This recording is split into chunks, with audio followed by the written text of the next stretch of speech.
사실 이게 사입을 하는데 마진율이 10에서 15%라고 하면요, 안 하는 게 맞거든요. 전략에 의해서 초반에 물량 몇 개만 이벤트로 그렇게 팔겠다, 혹은 이제 쭉 팔다가 상품 생명이 끝이 나서 이제 빨리 털고 치워야겠다 할 때는 그렇게 파는 건 저도 이제 이해를 하는데, 그게 아니라 사입을 처음 시작해서 끝까지 파는데 10에서 15%다 그러면 안 하는 게 맞지 않나.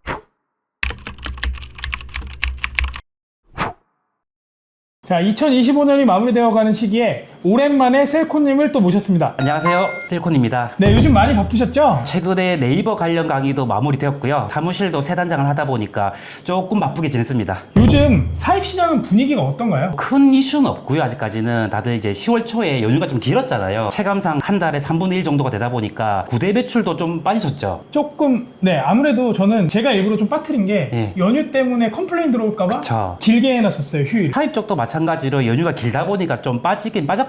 그 로켓크로스도 좀 빠지셨어요? 제가 이번에 정말 정신이 없어가지고 재고를 못 채워라서 품절된 것도 나오고 주문권은 좀 떨어지긴 했는데 채워 넣기도 하고, 그래서 다시 원상대로 복귀는 했는데 연휴 때 네네. 10월달 매출은 좀 빠지긴 빠졌죠, 아무래도. 야, 그건 어쩔 수 없긴 하죠. 로켓크로스 관련해서도 제가 조금 이상한 소리를 들었거든요. 로켓크로스는 마진이 뭐 10에서 15%, 네, 이 정도 보고 하는 거 아니냐, 이런 얘기들이 나오는데 이 부분 어떻게 생각하세요? 사실 이게 사입을 하는데 마진율이 10에서 15%라고 하면요, 안 하는 게 맞거든요. 전략에 의해서 초반에 물량 몇 개만 이벤트로 그렇게 팔겠다, 혹은 이제 쭉 팔다가 상품 생명이 끝이 나서 이제 빨리 털고 치워야겠다 할 때는 그렇게 파는 건 저도 이제 이해를 하는데, 그게 아니라 사입을 처음 시작해서 끝까지 파는데 10에서 15%다 그러면 안 하는 게 맞지 않나. 다른 셀링이 많잖아요. 뭐 네네네, 부 대표님 그렇죠. 구매대행 잘 하시듯이 그것도 마진율이 더 높잖아요, 그것보다는. 네네. 그래서 저는 그렇게 하지도 않고 그렇게 가르치지도 않아요. 이 내용을 좀 정리를 해보면, 뭐 예를 들어서 초반에 내 상품을 띄우기 위해 네? 프로모션성으로 조금 할인을 한다든지, 아니면 이게 더 이상 안 팔리니까 재고를 털겠다, 네. 이 개념이 아니면은 굳이 우리가 투자를 해가면서 10에서 15% 마진을 볼 이유가 없다, 이 말씀이신 거죠? 네, 그렇죠. 아, 그럼 셀코님, 그 수강생분들은 뭐 좀 큰 매출을 내시는 분들도 계신데, 전반적으로 매출이 뭐 억억 뭐 이렇게 억지로 매출을 볼륨을 키우는 것보다는 대표님은 이제 마진율을 좀 좋게 만드는 거에 신경을 쓰신다는 거죠? 예, 저는 사실 매출이 높으면 겉보기에는 좋은데 결국 중요한 건 우리 호주머니에 얼마나 꽂히느냐인 거잖아요. 저는 그래서 마진율을 되게 중요하게 생각해요. 그리고 매출보다는 마진율, 결국 마진 금액이죠. 네네. 그거를 하다 보면 매출액은 자연스럽게 커지게 돼요. 결국 뒤에 따라오는 거는 자연스럽게 가니까 처음에 제대로 세팅을 하고 제대로 시작을 하자. 저는 이제 이렇게 하고 있죠. 이 부분이 저도 되게 중요하게 생각을 하는 게, 매출이 늘어나는 만큼 사실 우리 투자금도 늘어나게 되는 건데, 이 마진룸이 없으면 괜히 쓸데없이 돈만 묶이고 재미는 없고, 그거 말씀하시는 거잖아요? 네, 이걸 내가 왜 하나? 누구 좋은 일 하는 거지? 라는 현타가 되게 강하게 올 수 있어요. 자, 2025년을 이제 곧 마무리를 해야 될 시기인데요. 다가오는 26년은 어떻게 준비하는 게 좋을까요? 요즘 셀러들을 위한 여러 프로그램들이 많잖아요. 과거에 없던 서비스들을 이제 새롭게 런칭하는 업체들도 많고, 그러다 보니까 정말 제가 처음 셀링을 시작했을 때보다 편하고 쉽게 할 수 있는 환경이 딱 조성되어 있거든요, 지금. 그런데 이런 것들을 많이 모르세요. 저는 거기서 문제가 온다고 생각을 하거든요. 그러다 보니까 이게 또 정보의 비대칭으로 이어지고,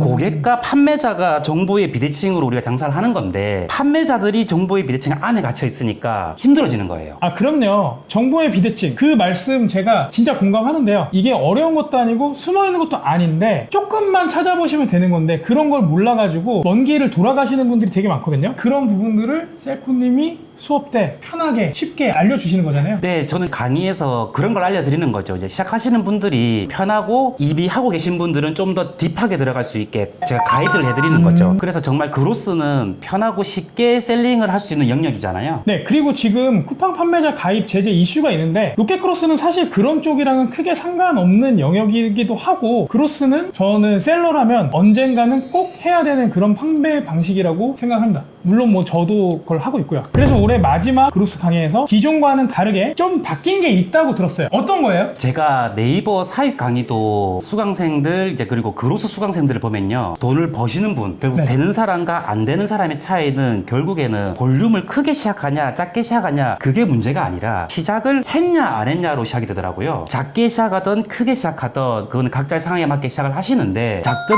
크든 시작을 했냐 안 했냐가 결국 뒤에 내가 돈을 버냐 안 보냐로 귀결되다 보니까 어쨌든 무조건 시작을 할 수 있는 방향성으로 제가 강의를 좀 바꿨습니다. 네, 맞아요. 저도 보면은 크로스를 시작하시기 전에 사실 하면 별게 아닌데 될까? 안 될까? 고민하다가 그게 한 달, 두 달, 세 달 이렇게 지나가면서 자연스럽게 안 하시는 분들 진짜 많이 봤어요. 맞아요. 그래서 강제로 하게 만드는 요소도 넣었고요. 소자본이든 중자본이든 뭐 개인의 기준 따라 다르겠지만 어쨌든 시작을 할 수 있게끔 강제로 하게끔 만들어버리게 하는 거죠. 정말 기대가 됩니다. 자, 2025년 마지막 로켓크로스 강의가 궁금하신 분들은요, 영상 댓글에 관련 링크 있으니 참고해주세요. 자, 마지막으로 인사 한번 할까요? 네. 하나, 둘, 셋. 감사합니다.